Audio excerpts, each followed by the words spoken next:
Sorry about that. The microphone works.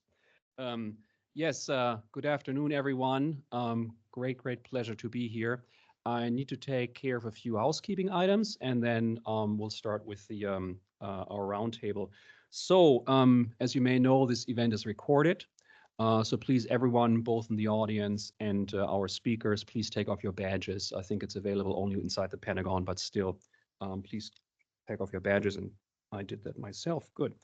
And as always, as government historians, we have to start our presentations with a little disclaimer. So here it comes. The views expressed at this event are our own and do not necessarily represent the views of the U.S. Army, the Department of Defense, or the U.S. government. Okay, so first of all, appreciate and thanks to the OSD History Office who invited us and give this talk. We're very glad to hear you. I hope that's going to be one of many more we'll be allowed to give here. My name is Thomas Bogart. I'm a division chief at the U.S. Army Center of Military History. We're out at Fort McNair, and it is my great pleasure to introduce our panelists, who also are my supervisees. One of my pleasant parts of my job that I supervise the histories, the official histories by the U.S. Army on Operation Enduring Freedom, OEF. What we'll do is our panelists will give about 10 minutes each lecture on what they're working on their official Afghanistan project, and then we'll open it up to Q&A, and I'll just go ahead and introduce the four panelists now. Then we'll go through, and then we'll have 15-20 minutes for discussion. We'll start on the left with Dr. Mark Fultz.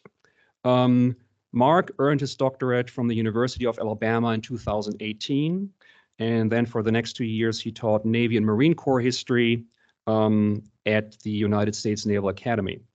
In 2024, just a few months ago, in fact, he published a book with the University Press of Kansas titled The Globe and Anchorman, U.S. Marines and American Manhood in the Great War Era. Mark has also published articles with Marine Corps History, Naval History, War on the Rocks, and also a monograph with us, with CMH, on the U.S. Army in Operation Enduring Freedom. And for those of you who are interested, all our publications are available online, so you can download them for free there. He is currently researching and writing an in-depth official history of the U.S. Army in Afghanistan from the beginnings in September 2001 to March 2002.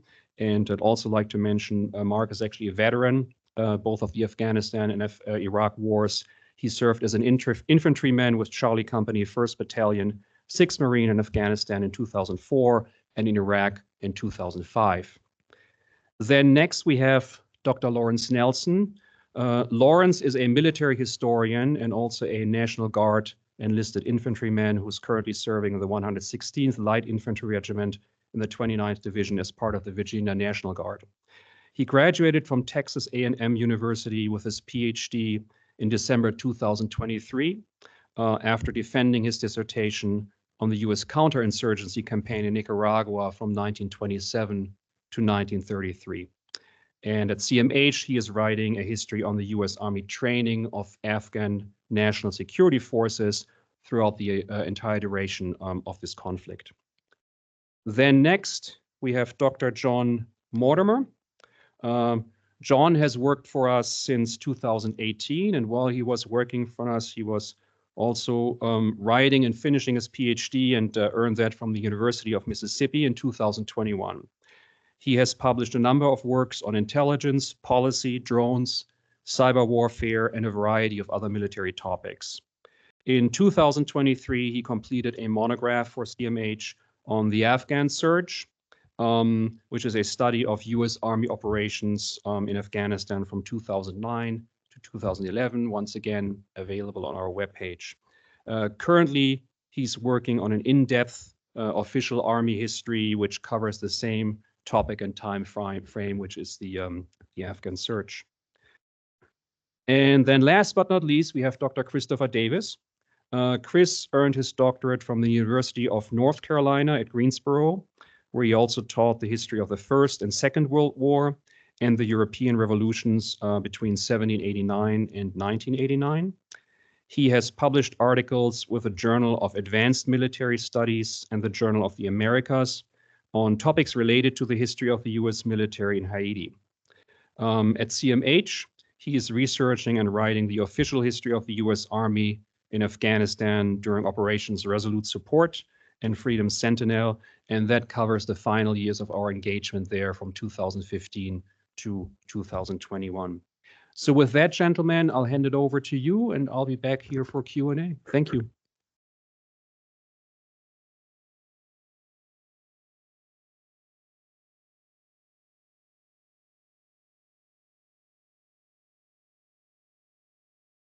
Yes. I'll just speak loud. Thank you, everyone, for coming. Good crowd. Fun time. Thank you. You had options. You chose us. Okay. So the book I'm working on for the U.S. Army title, War on Terror Began. I've been working on this project for the last 4 years for the Army. It's been an incredible learning experience. You heard from my resume that I come from cable circle. Boy, the Army's big and confusing, but it's very, very interesting and been quite a ride. So, War on Terror begins an in-depth narrative history of the U.S. Army's planning and execution of Operation during 6 months. We'll focus on the Army's role to overthrow the Taliban regime and the weakening of al-Qaeda forces in Afghanistan and efforts during the country immediately after. The book is going to be primarily concerned with combat forces, address civil military operations, detainee handling, command and control. That's a very and strategic planning, but only really to the extent that those efforts influence combat operations. We all know Operation Enduring Freedom was a joint endeavor of close cooperation between all branches. Being an official historian for one branch of the service, another, it's interesting, but it's kind of fun because it's really hard to write about just one branch of service. Conflict. So the way I'm treating this is, the book looks at the Army as the lead character among a cast of other characters. That cast, those characters come in and out of the narrative as necessary. State Department, intelligence agency, U.S. Air Force, the Navy, and yes, the Marine Corps are going to come in, as will international partners. What I think separates this story or this narrative from all of the other books that are currently out there is, one, depth. There's other books, other official history books sponsored by the government. Modern War in Ancient Land is one. Modern War in Ancient Land devotes 100 pages to the government. This book is going 6 months of the war. And what else? Another thing that it'll separate it from other projects, classified projects, is its access to sources. So the sources that I'll be using, I'm going to synthesize the latest scholarship that was unavailable to earlier authors, and will be based on a much more robust array of currently classified primary sources than has ever been available during the period. CMH, we have access to the classified HROC. I've taken research trips to CENTCOM, AFCENT, and hopefully SOCOM and USASOC also talk to me, working on having to be continued. But the main contribution from this project will be classified sources. The approach. My approach to the project, I'm going to address the Army's role at the strategic, operational, and tactical level, up and down the spectrum there. So I'm gonna narrate the strategic level when obviously when discussing the White House, the Department of Defense, U.S. Central Command plans for war. I will go down to the operational level when discussing component commands, special operations task forces, several, and The book will also include battalion level and below combat operations. Our narrating down the best I can to the special forces. 6 months. I'm also going to be looking at detainee handling, policy, training, and personnel, technology, and all that will enter the narrative when necessary, but will not constitute the main thrust of that operation. So this approach sets the book up to answer one central question, I think, and several. But once the U.S. intelligence identified Osama bin Laden and the Al-Qaeda network responsible for 9/11 terrorist attack, George W. Bush administration faced strong political pressure to destroy the Taliban and Al-Qaeda in Afghanistan quickly and decisively. The central question of this book, as I see it, is this. To what extent U.S. Army Special Forces and conventional troops, anti-Taliban militias, accomplished that task by 2000? There are other subsidiary questions. One being, 9/11 terrorist attacks presented the Bush administration a complex challenge locating and destroying Al-Qaeda. How did that administration conceptualize the threat of terrorism after the 9/11 attacks? What strategy or strategies developed? How did that strategy apply to the U.S. Army? Given the pressure to act quickly, logistical challenges involved combat forces across the globe, how did U.S. Central Command prepare for combat operations in theater? What role did it assign to the U.S. Army? And third question, the last one I'll really talk about here today, is Central Command purposefully kept U.S. troop numbers in Afghanistan low, part to facilitate faster troop theater and to preclude potential tribal response. How did these force caps affect the Army's ability to conduct counter-terrorist operations afterwards? These questions will be addressed across 4 sections. The first part will lay out the contextual foundation of the conflict. This is one of the things that separates my book from all the rest of the books that after this book. First, chronologically, a series of 10 books U.S. working on dealing with Afghanistan. But my book is going to spend at least 2 chapters laying the contextual groundwork, not only for my book. Chapter 1 about Al-Qaeda, about Afghanistan, Taliban, and Al-Qaeda. All of that together. And I have to hit the wave tops as much as I can. And trees on there. Very, very good stuff. Chapter 2 is going to be about the institutional army. How did we get the army that we had? Laying all of that groundwork before the shooting. Part 2 will cover planning and combat operations in northern Afghanistan, from the initial bombing campaign in early October up to the end of November 2001. I'll have chapters on the campaigns against Sharif, Kabul, and the prisoner revolt at Kala-Hijangi. Major units and personalities introduced in this section will be key Army Special Forces forwards and anti-Taliban militias. They work. Part 3 focus on operations in the south, October to November 2001. Narrate the campaign to take Kandahar from mid-November until roughly 2001. Because of its impact on the Army's operations in country, this section will also need to zoom out to the Bonn Conference, Germany, and its impact on planning for the future. It will end roughly Taliban's surrender of Kandahar in December. Part 4 follows the war out to Afghanistan's eastern ranges. U.S. Army Special and Conventional Forces fought major battles of Operation during that being Tora Bora, Operation Anaconda. Again, with a chapter planning and execution of Tora Bora, followed by a chapter on the arrival of Sea Flick in theater, its evolution. Task Force Mountain. If you don't know what Sea Flick means, raise your hand, and don't have time to explain it now. The narrative will then move to mountains planning for Operation Anaconda. The book will spend at least 3 chapters on combat operations in the Shai-Kot Valley. So briefly, I want to zoom in a little bit on one of the questions that I'm seeking to answer in the book, and that's the caps.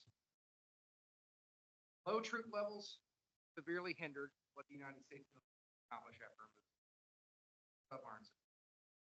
General Franks began the campaign with enough troops to remove the Taliban and Al-Qaeda, not enough really to stabilize the country after.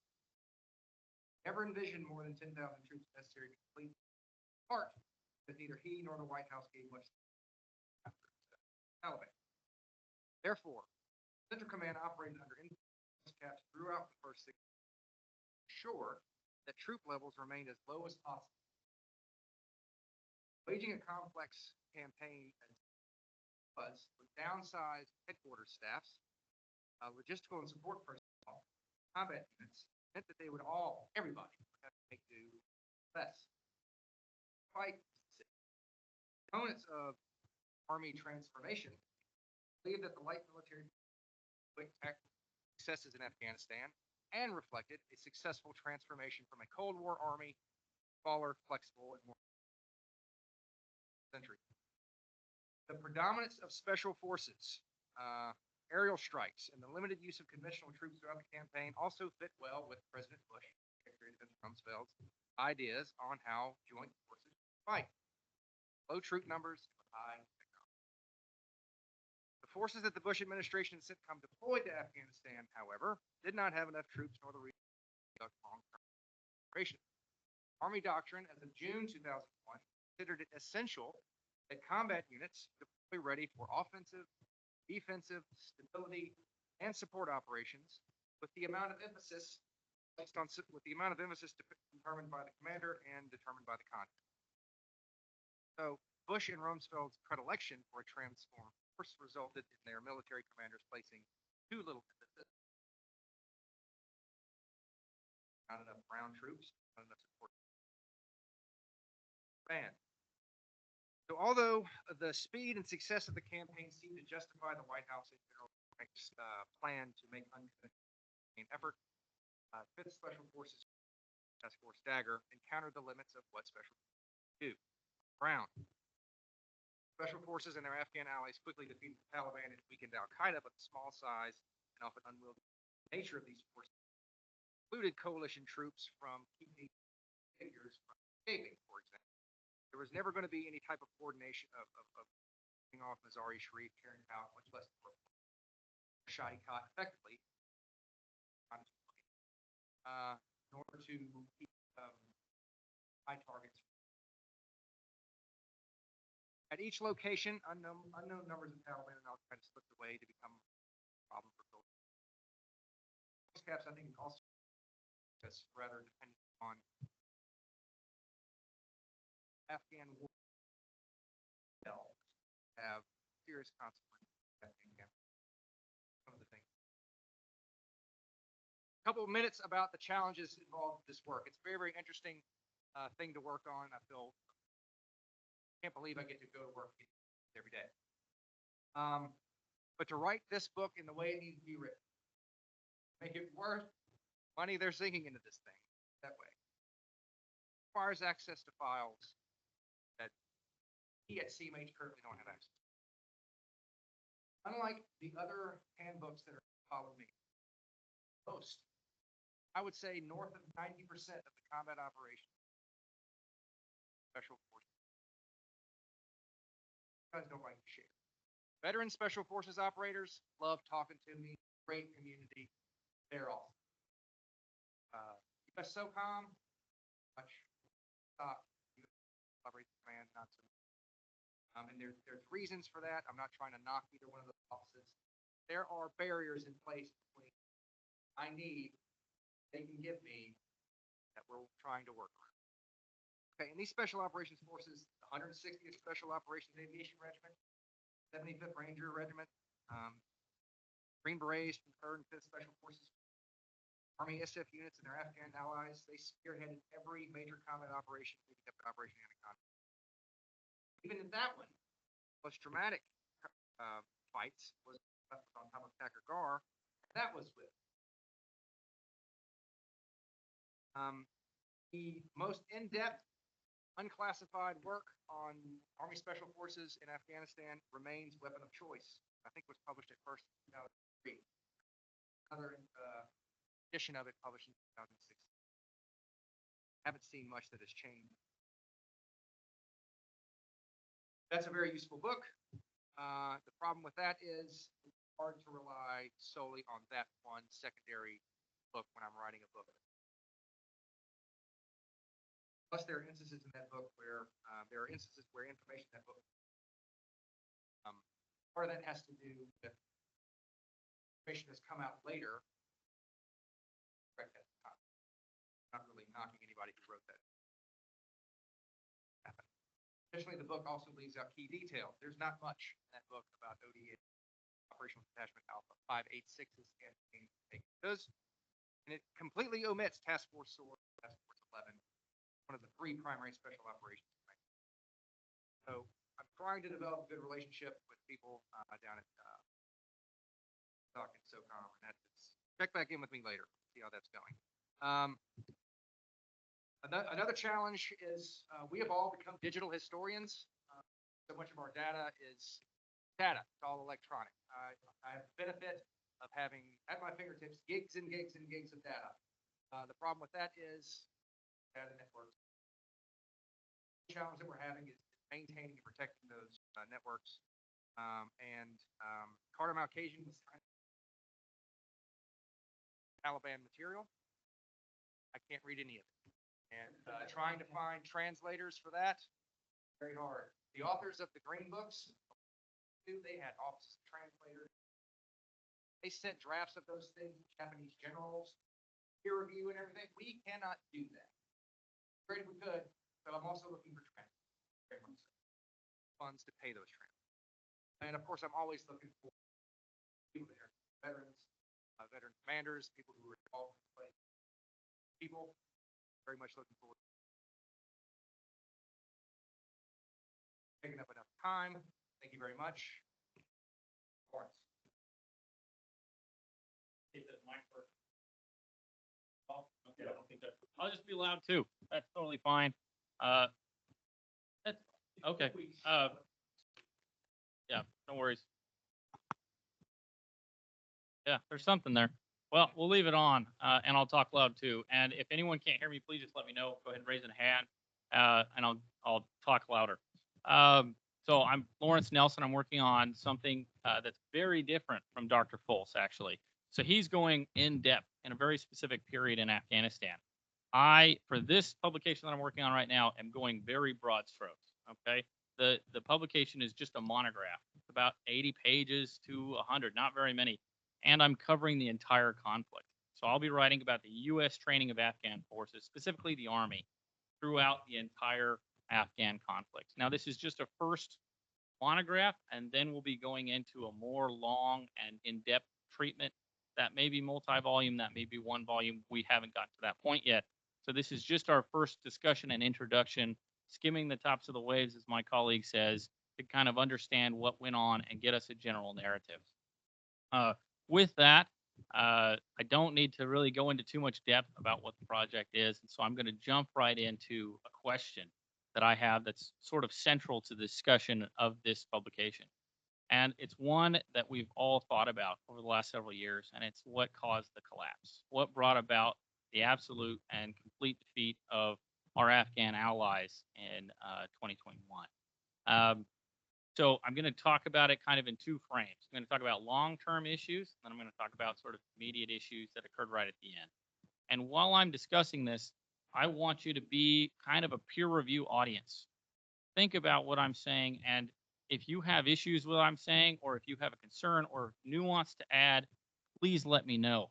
I'll be waiting afterwards. We'll have question and answer, but also afterwards, if you want to come to me and talk to me personally, I'll give you my card. Please bring me all that you have to offer. Also, like my colleague, I'm looking for people to discuss this with. I did not serve in Afghanistan, so I need to talk to people who did, who fought alongside these individuals, and who helped train these individuals. Okay, so keep that in mind as I discuss these issues. So the main question is, why after 20 years and nearly $90 billion spent in security assistance in Afghanistan, did that organization not succeed in standing on its own after we left? The first point is kind of obvious. It was a little bit confused the way we organized the leadership and supervision and it changed over time based on the strategic needs of the United States and the way we saw the occupation itself. And that confusion led to inconsistency of policy in the leadership and the training and what the objectives were. And that, of course, caused a lot of problems over time. The next one is lack of focus over time, which relates to the first. So we don't always focus on the training of Afghan forces. It comes and goes as a primary concern in Afghanistan, and funding does as well. So there are times when the folks in Afghanistan are getting what they need, but more often than not, they're not. And that leads to a lot of failures as well, and a drop in morale, which is one of the big problems we have dealing with Afghan forces over time. Lack of training. Now, this is a two-part issue. We have a lack of training of Afghan forces themselves. They have a very brief training period, but the folks who train them, after we move on from using special forces fairly early on in the conflict, we start using National Guard and then regular line troops to do this training. And a lot of these folks have fairly limited training in training themselves. They are not security force assistance troops. They are regular folks who are called upon to do this task. And as a guy who's in the National Guard, I love the National Guard. There's a lot of great people in the National Guard. It's a very wonderful, effective organization. But as an enlisted guy who works with other enlisted guys, I can see where that would be challenging. Sending a bunch of not as well-trained line unit guys from a National Guard unit to train Afghans who are culturally diverse themselves and speak a different language. That's an extremely challenging mission to drop in the lap of an organization like that. And it's no big wonder why there were so many problems. With 6 to 14 weeks of training by these organizations, it's a wonder that they did as well as they did, to be honest. I think that speaks very well to the folks who were in the Afghan forces, that they were able to overcome that very limited training and equipment issues. Yeah, so also frequent rotations. So this is a policy we've had in the United States Army for a long time, and it makes a lot of sense from the morale of our own forces to be able to fairly frequently move people out of country so they can be with their families. But it also causes issues with retention of information and development of relationships, which can take a very long time to develop over time. And so the individuals on the ground, they're just starting to get to understand what's going on the ground. They're just starting to understand the country and understand their requirements, and they're now moving on, and the next organization is coming in. So that's an issue that a lot of people know about, but it is a chronic issue that reoccurs on a regular basis. Another one is reporting. So this is a classic problem we've had for a long time. It comes up a lot when you discuss conflicts like Vietnam, but it's also a big issue in Afghanistan. There are several reasons that reporting on effectiveness of Afghan forces gets cloudy and sometimes unuseful over time. Sometimes it's individuals trying to kind of paint things in a better light for their own careers. That happens. That's reality. I'm not saying that's everybody, but it does happen. And then there's a lot of reporting that goes on by individuals who aren't necessarily directly plugged into the situation, and so they're not able to fully understand the situation. There's also confusion in reporting because the organization changes, because of the multiple organizations involved. The reporting doesn't always get to the individuals who can do the most about the problems. So while there may be good reporting going on sometimes, it's not always being implemented. It's not always being used. So that's a big problem over time as well. So we miss a lot of the major problems that start developing from the very beginning in this organization. And as I mentioned, another major problem is the morale. The morale of Afghan national security forces is a problem throughout the conflict. And one of the issues is corruption. And it wasn't an easy issue for us to deal with, but it was a chronic problem in the leadership of Afghan government and Afghan national forces. We dealt with it also in Vietnam and in other conflicts as well. And the issue of ghost armies also pops up. I don't know if you all know what that means, but the idea that a leader will say, I have this many people on the books, so he can draw that much pay, but he doesn't actually have that many people on the books. He's using that extra money for himself. And so when you actually deploy that unit, you have a pretty combat ineffective unit because they're not what they seem to be. The paper doesn't match reality. And so that becomes a big problem over time as well. it also causes morale problems in lower enlisted folks because if you see the individuals who are your leadership taking advantage of you and your fellow soldiers, it's pretty tough to want to be motivated to stay in the fight. So I'm sure that contributed a great deal to their morale issues as well. And there's a big problem with desertion throughout. There's also an issue that I think is a little bit harder to get at, but I think is very important to discuss. The issue of motivation, the issue of what we're fighting for as a central problem for Afghan national security forces. Now, absolutely, there were folks in those Afghan national security forces that believed very much in what we were doing in Afghanistan. There are great quotes on that. People who understood what the United States was doing, bought in, and wanted to fight for that. But it was very difficult for the United States to overcome the Taliban's nationalist argument. You're the invaders, we're the defenders. That's a very persuasive argument for any group of people, but especially in Afghanistan. There's a great history of that. So that was also very difficult to overcome as well. Very natural, but also the use of Afghan national security forces in places where they were not from. So moving forces around as part of their team. Is the national identity.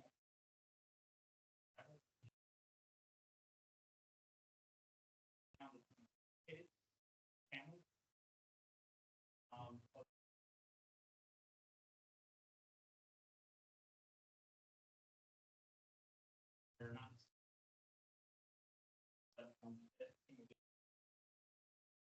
okay and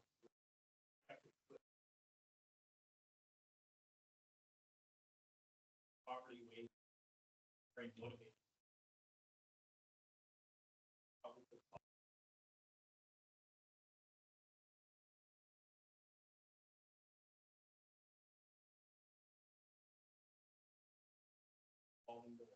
Whether through lack of wage.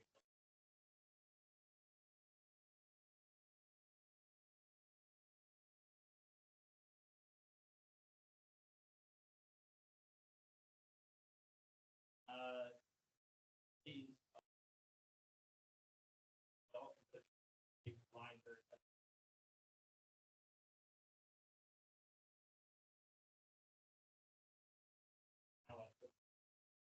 that became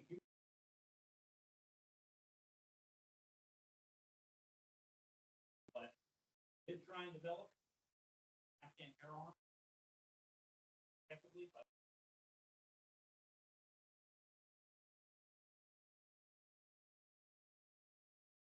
oh yeah, we did cooperate. And they do rather than mindset, which is lack of strength contract. And that cooperation out of fraud.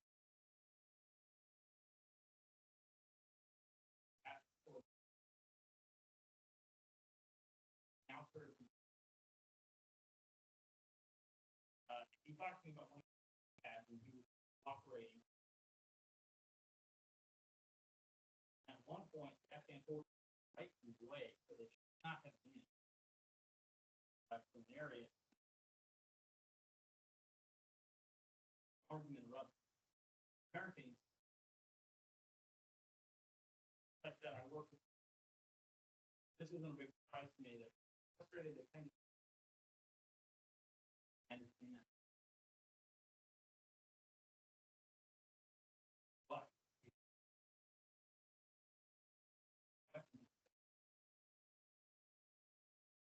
yeah, right. Luckily, the translator decided to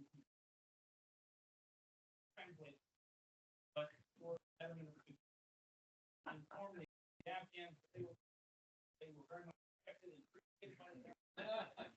They thanked them for being there and they didn't get around. Things were diffused. So thank goodness for that translation. But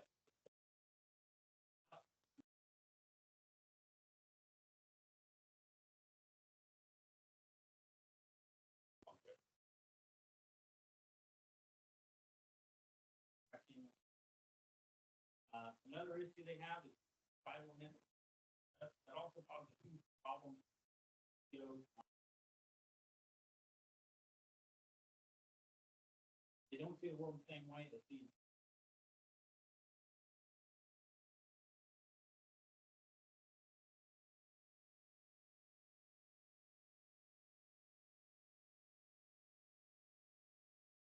that place.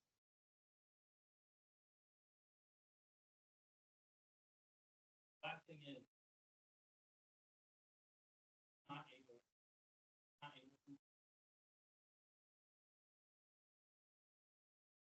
fight on our stuff.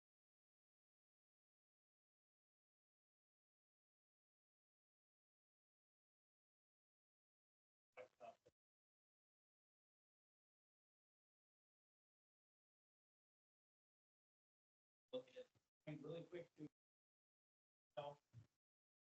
Big blow in the mouth.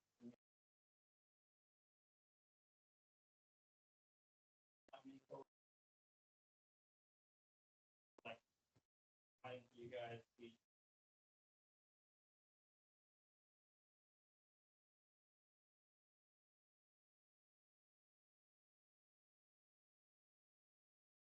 trying to fight with her.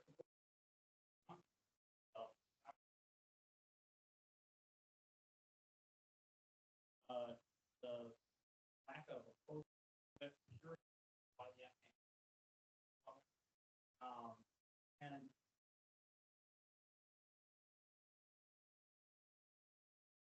have a reason, and you don't have supply. Actual support. Nominal effect is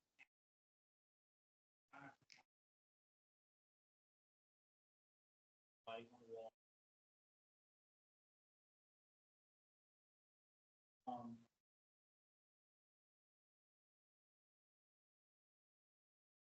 Although after a minute, sacrifice many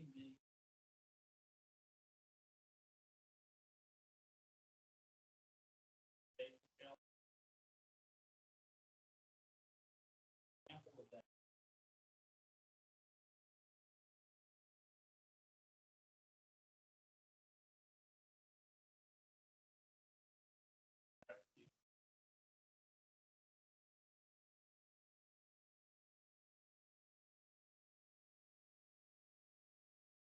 The organization did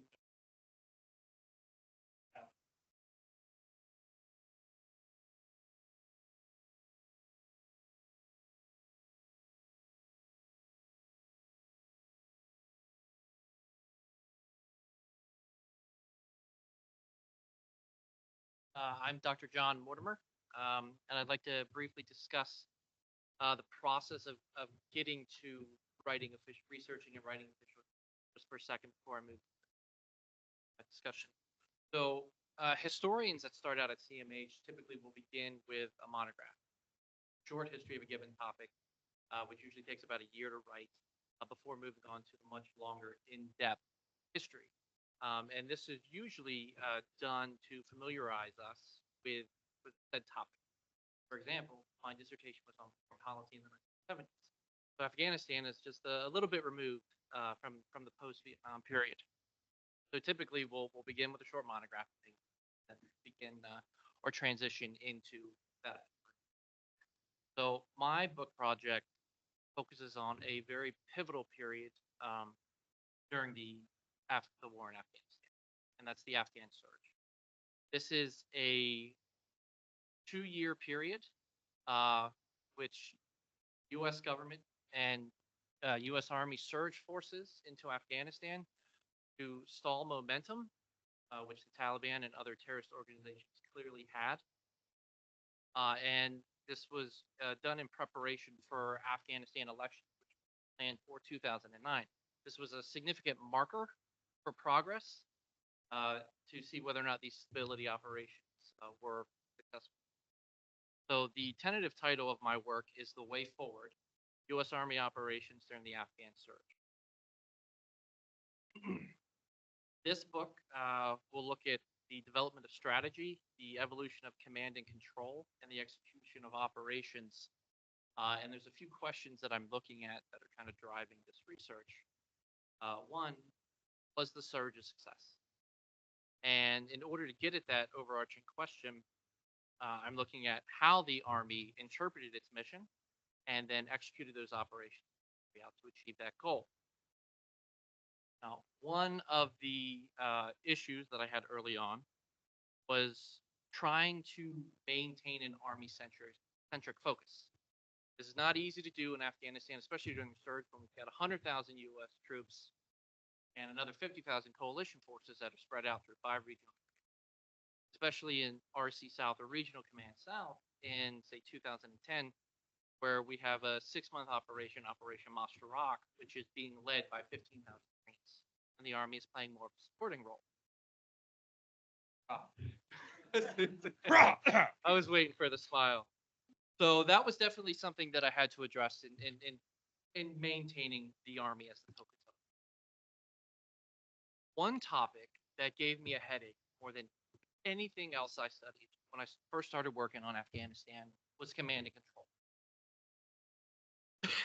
So when I first began, I reached out to a historian who had worked on the Modern War series on Afghanistan, the 2-volume series. And I was talking through and I said, hey, can you help me out with this? He said, John, it took me about 3 years to figure this out. Good luck. So that's where I was. So let me give you a little bit of background about the development and how that bifurcated command structure came about and how the Army addressed it. So until 2006, there was command in Afghanistan, combined forces, which had command of U.S. forces, special operations forces reported to this command, as well as coalition forces. But the Bush administration's reluctance to commit to nation building and the war in Iraq drawing more attention, we essentially handed over operations in Afghanistan to NATO. And in 2007, the ISAF headquarters stood up. Now, when this stood up, we created a combined task force in RC East, which would lead to a bifurcated command structure. So in RC East, combined joint task force, whether it was 76, 82, 1, they rotated once. They commanded and were the national support element of all U.S. troops in Afghanistan. Is RC East headquarters, they also commanded coalition forces region. So this is a lot to handle for one size element. Likewise, all regional commands then reported up the chain of ISAF. So after 2006 and moving forward, essentially what we have is we have a lack of communication and cooperation, which leads to various and different campaigns being carried out in Afghanistan. So for instance, RC South, where you have the British and Canadian other coalition forces, have separate campaigns going on. There's no coordination, there's no reinforcement. These campaigns stop regionally. So the enemy knows this. Obviously, they're using these areas for freedom of movement. In 2008, General David McKiernan would take over as ISAF commander. So in his initial assessment, he was very concerned about the differing campaigns, the lack of unity of effort, lack of unity of command. So he would make it one of his main goals to try and link these separate command chains. And that would develop with the creation of U.S. forces in Afghanistan. It addressed the problem. It didn't really do what he wanted to. Essentially what happened was he would be made dual-hatted. So commander of ISAF would then be commander of U.S. forces. So in certain instances, for instance, in RC East, if as U.S. forces commander, he was then in charge of special operations. So anytime targeted killings were going on or prison detention, he was wearing a U.S. force hat. Vice versa, operations under RC East or any other region command by staff. But it only addressed the problem, really didn't get to the core. That would come later in the fall of 2009 with the creation of ISAF Joint Command, also known as Intermediate Joint Command. That was done under General McChrystal. The headquarters was similar to that that was created in Iraq to command forces, and essentially it was nestled in between the ISAF headquarters in Kabul and all the regional commands. Now, what this did was it brought all regional commands under the same mission, writing all the same guidance operationally. The problem was every individual nation had veto power over it. National governments had instilled multiple caveats on countries. Germany and RC North, no less than 74 caveats restricted their troops for movement, operations. So IJC, ISAF Joint Command, worked to bridge that gap. So I'd like to talk briefly about some of the larger issues that I've come across in my research for this official history. One of the more significant, we should say, received more media attention events. Now,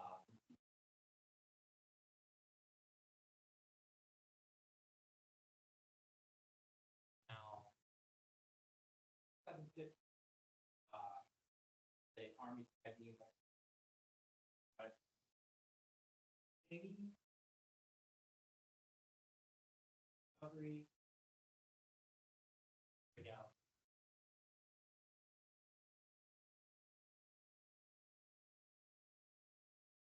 Document all of that data. So in our database where we have all, there's nothing. So after months and months of with ID and this out, I'm trying to figure out one, a lot of media.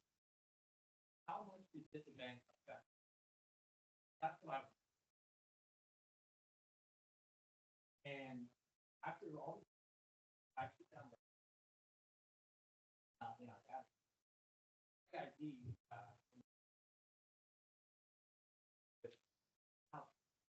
and we have it. So it,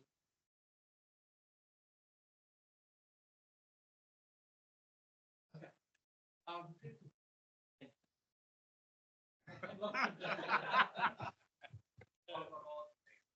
So these are the type of things that I think we all have problems. Market said maintaining these assets. A lot of times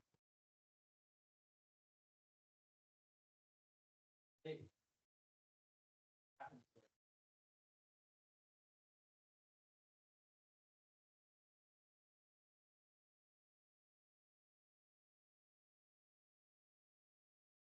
One thing that I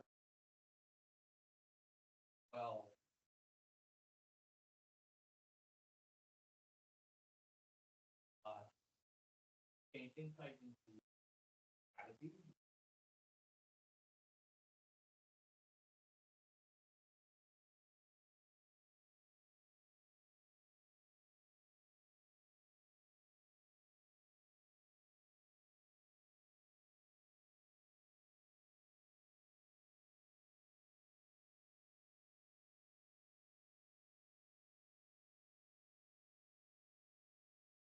So here's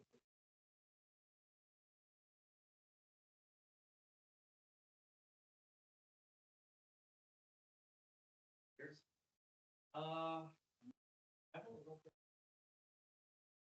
Last I checked, there's nothing on 2000. So there is well, there's data for Iraq. Level.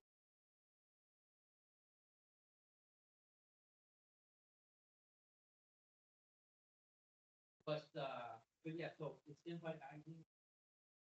Yeah, things are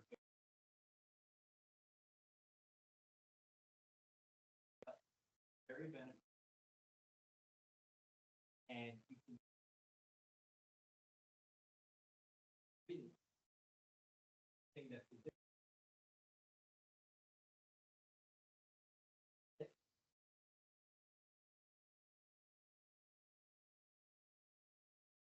data operator writing an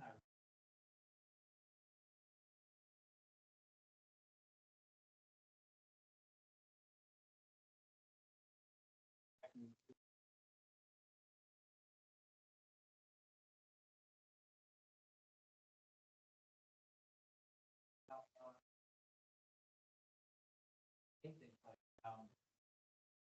one article that essentially how to like things like that. That's a great. Now there is.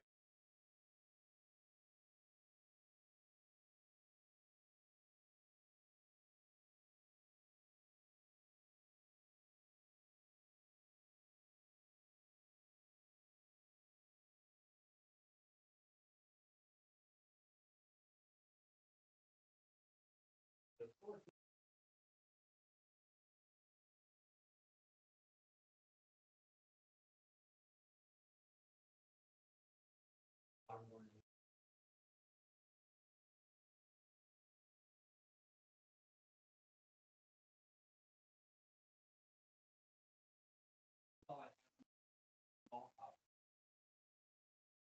Thank you. I'm Dr. Christopher Davis, and much like the time, I'm left with a lot to accomplish with very little time and dwindling resources. So as mentioned earlier, I am working on a monograph on Operation Rescue.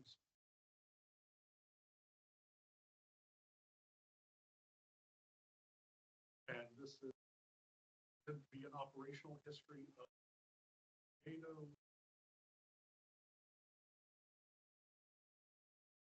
and this mission, Afghanistan, design of making able to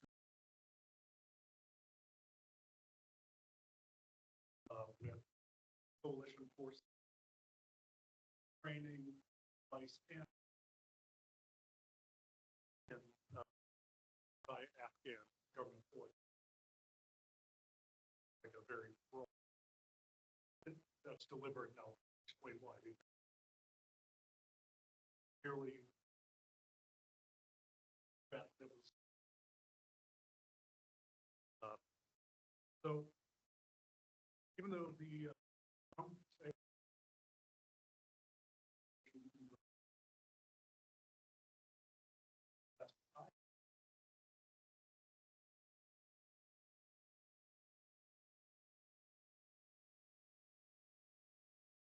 let's do most of the current.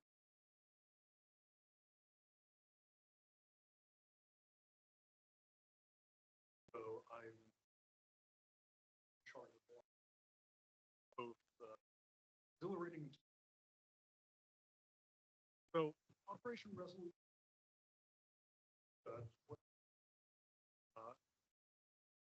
mentioned that after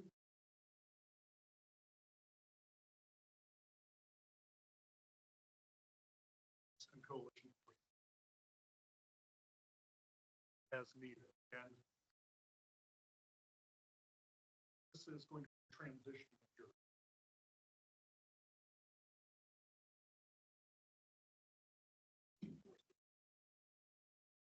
That's gradually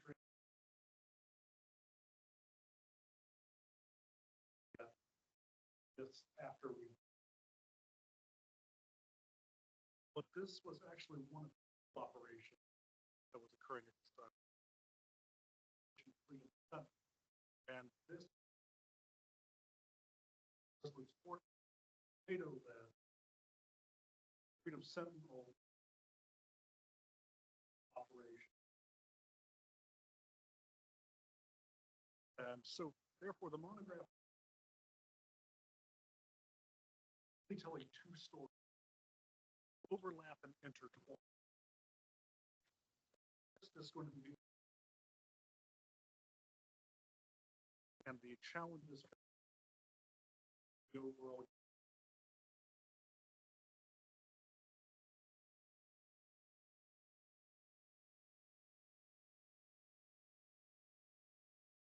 and challenges that they face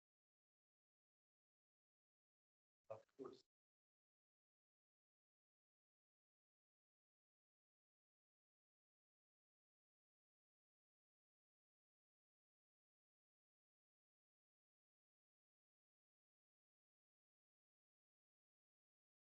what could and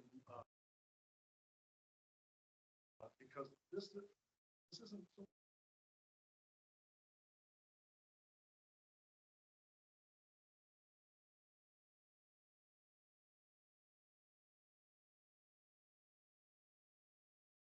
and what happened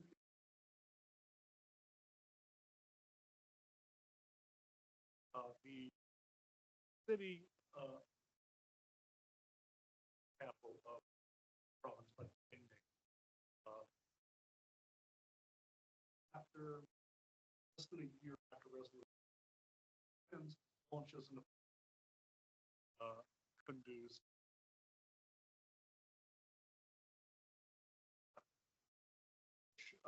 is not just start. It's the first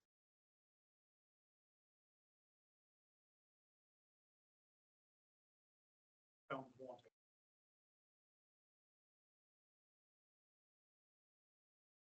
North. Sharing the border.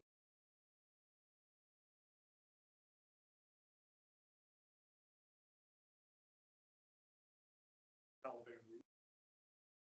Which makes sense because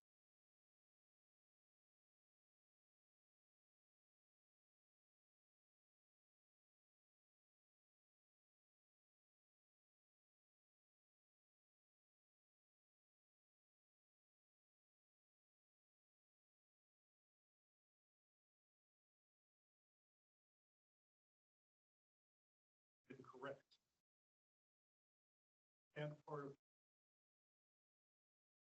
that, if they attack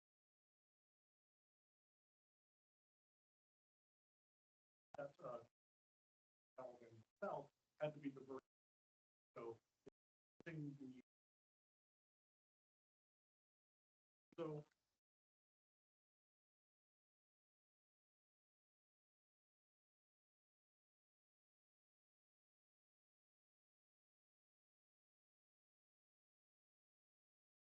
so they not take the capital.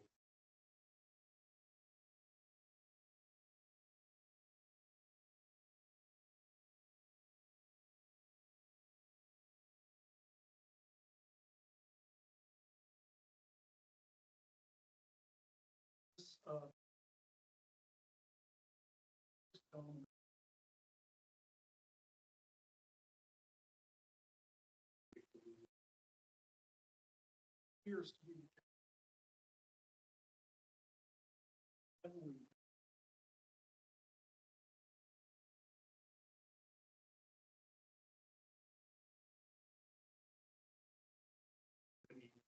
successful. So there's more. That's the first story. At that point on, rather than becoming more proficient, it's still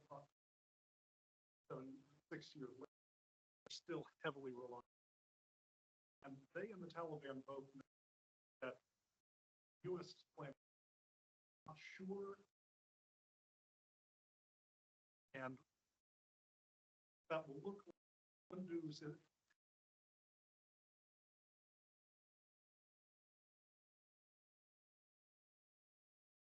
Second story. And this that's what stopping the town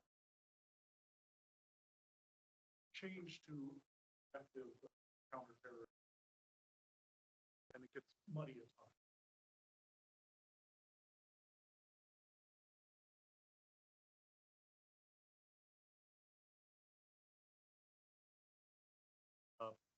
Their main mission is remnants of Al Qaeda and also engaging with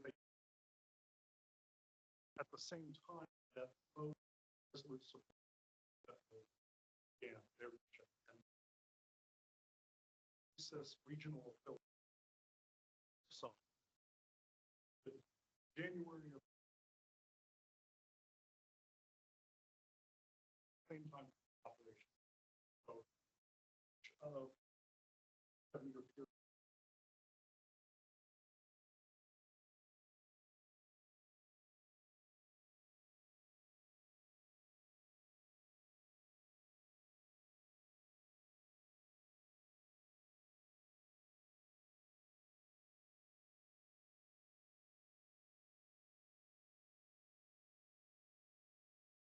All the way to back on that.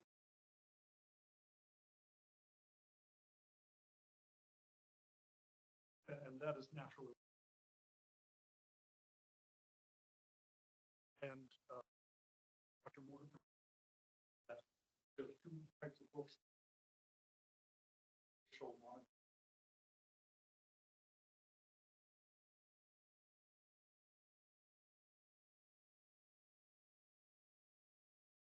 So it's obviously, but it presents several challenges, most of which this is a very, this was only, so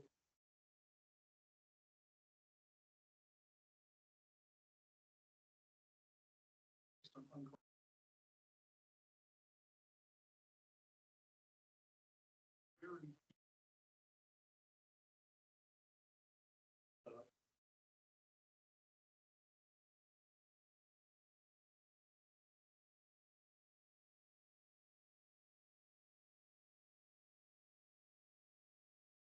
back, a few issues that Afghanistan generals,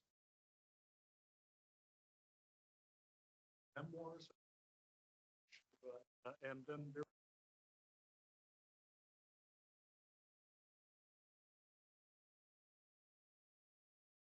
Understandably, 3 years isn't long. Most of it is angle.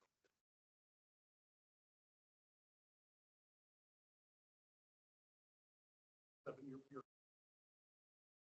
Presidential.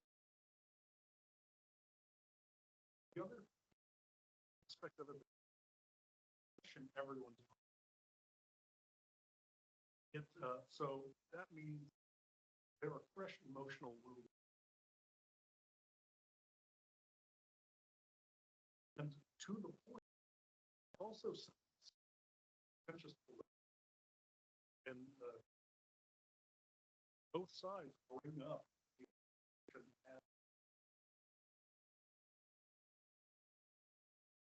and it's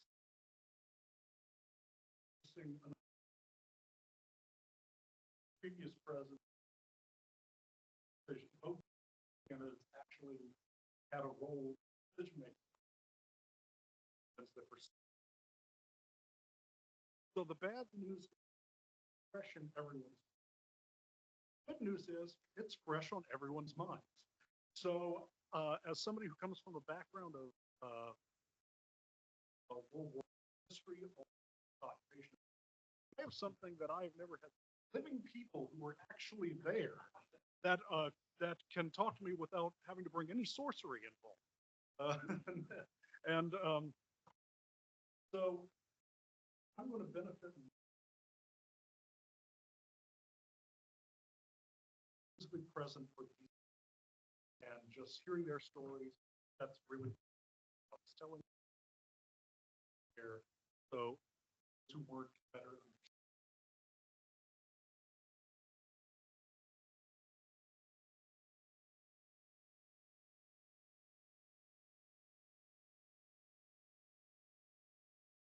Yeah, thank you very much. All four of you did a great job. Very informative talks. I know we're a little bit over time. I didn't want to interrupt any of you because I think it was actually very informative and good to have all of you. say a few extra words. So I understand we have the room for a little longer. Is that correct? Okay. So anybody who needs to leave, obviously you're free to go. You're already here longer than 1 o'clock. But other than that, I would say we open it up to Q&A now, and I think all 4 of us we can stay, or 5 of us we can all stay a little longer if you have one-on-one questions or have some information to share, which of course would be great. But yes, let's open it up to Q&A. Does anyone have any questions for our panelists? Sir, you were first.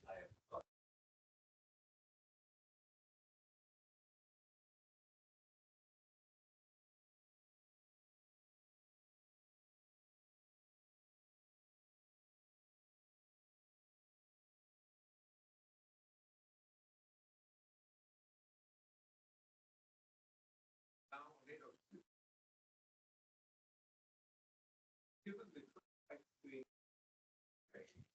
the work to expand or extend, what lessons can lead hold environment? Actually, much more scary situation. Yeah, I mean, that's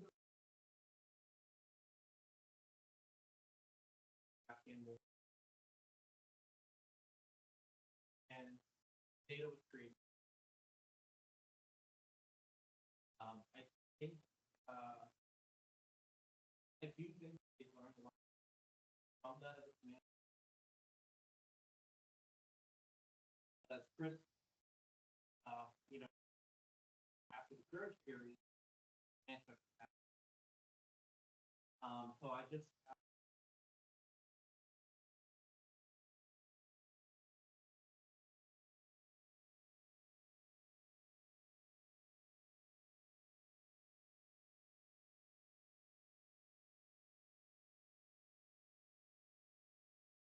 A better organization.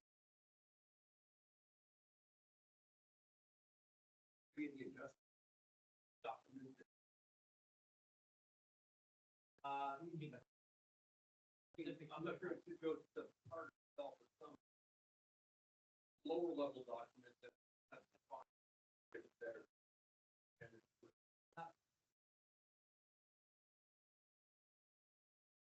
Sorry. Sir.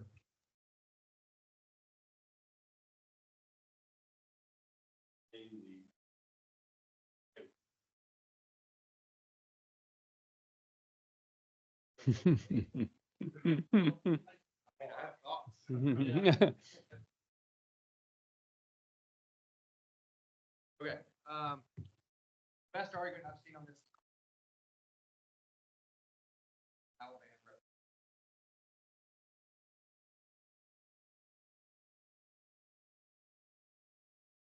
Afghanistan has long.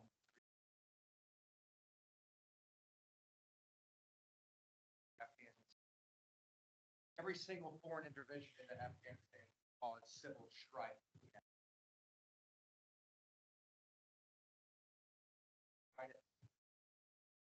Time, Russian.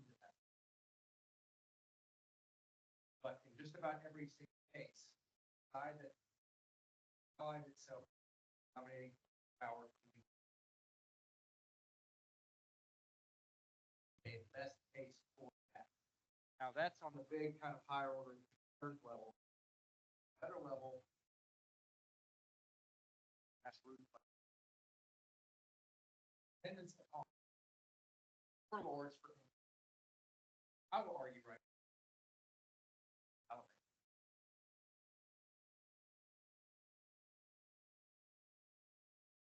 think. A lot of things to do in Afghanistan culture. Okay, we're beaten. Okay, let's work. Have warlords in the United States military. Further its own.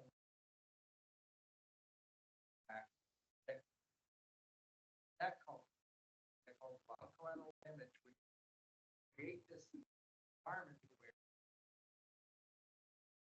don't trust. Who we trust.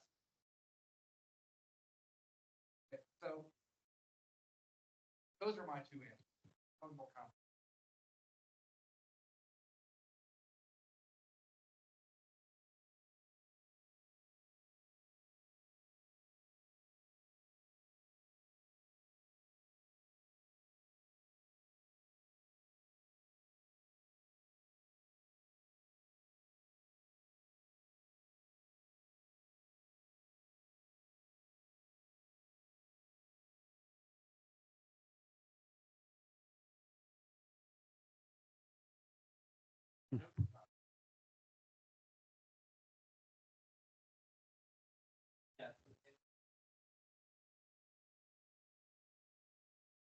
Out of the court. Pakistan government is local pride. Nuclear. They wouldn't have to be like unless they.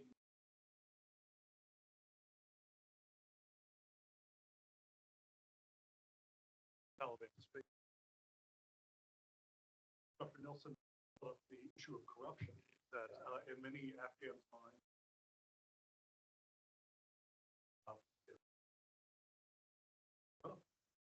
And in terms of the Taliban, I have to say something like bring on their anti-corruption and that created this their formation is under protecting like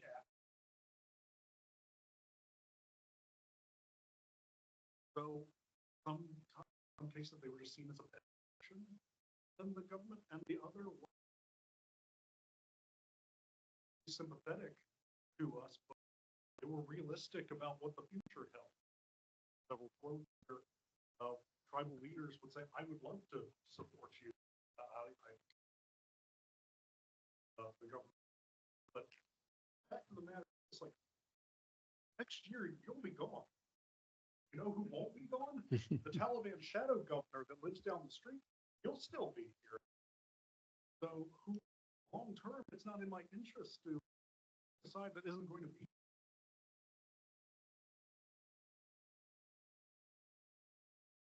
Any more questions? I think we've. Oh, sir, yes, in the back, please.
I would say it's going to be very hard to try to combat operation. Every single dealing with not only politics, angling place, Taliban government aspect, all that thing is that the best they could. That aspect, but there's also the culture aspect. Mali,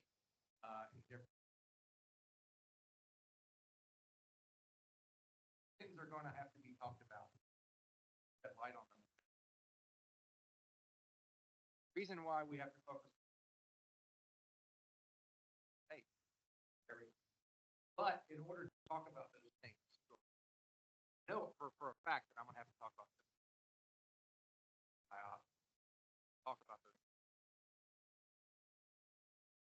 Because so that's why it's tragic, damaging. Get bad intel out who did it, out what go after.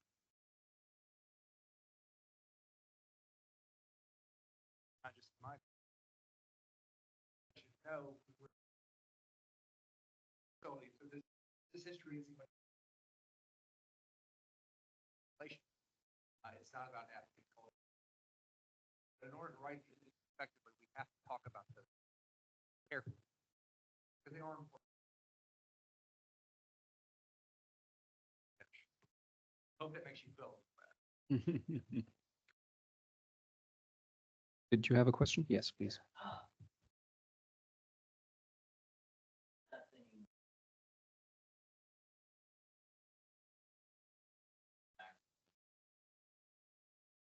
We did it and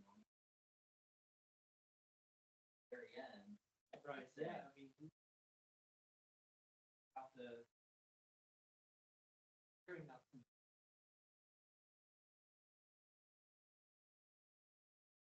And then. Thousand.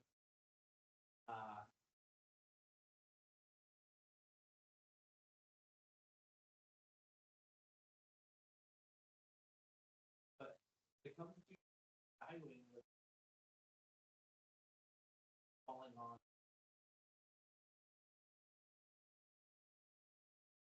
They each implement different very. Be out on local. An operation. So a lot of those words. I understand.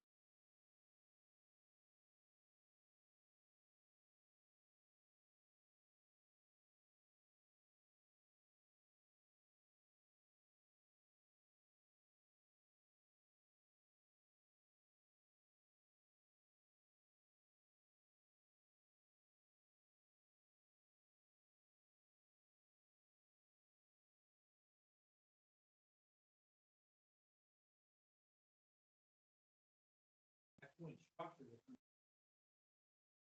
This is the. They look at it. What the guys can do. Right.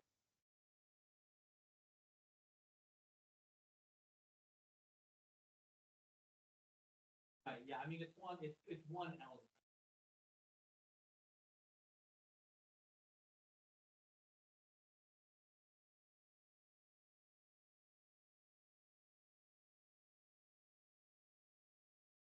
Yeah, definitely. They.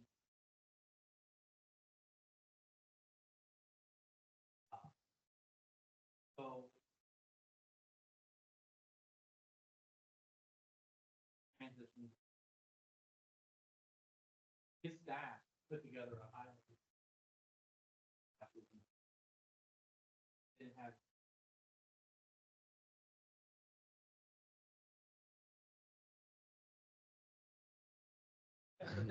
I think that's a good concluding note. Good luck to all of you, and thank you very much for being here today.